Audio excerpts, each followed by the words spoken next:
যারা তোমার এই যে ক্ষেত বাঁচছে না, মানে ক্ষেতে ঘাস হয়েছে, এই ঘাসগুলা বাইসা বাইসা এই সাইডে রাখছে, বুঝছো?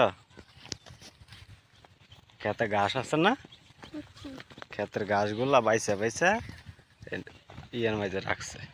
এই কারণে তোমার হাঁটতে কষ্ট হইতেছে না।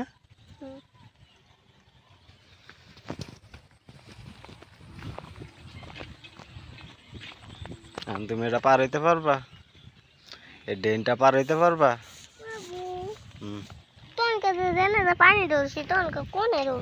এটা ওই যে বাড়ির কাছে, এখন পার হইতে পারবা এটা?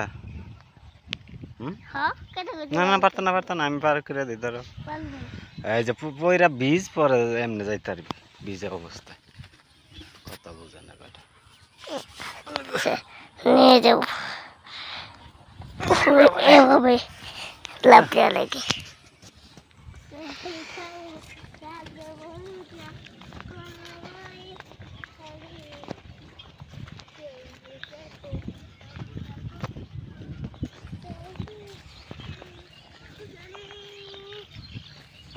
এই যে পড়ছে, কইতে কইতে পড়ছে, কইতে কইতে পড়ছে, কইতে কইতে পড়ছে, কইতে কইতে এই যে পড়ছে প্যাকের মাঝে। এই যে প্যাকের মাঝে পড়ছে। কেমন দেখা যায়? আমি কি কইছি, সামনের দিকে তাকায় তুমি লাড়িটা ঢিলা মারছো, ঢিলা মাইরা পড়ছো ক্ষেতের মাঝে। আরে কি আমার দোষ? হ্যাঁ, কি করছে জুতা মুতা?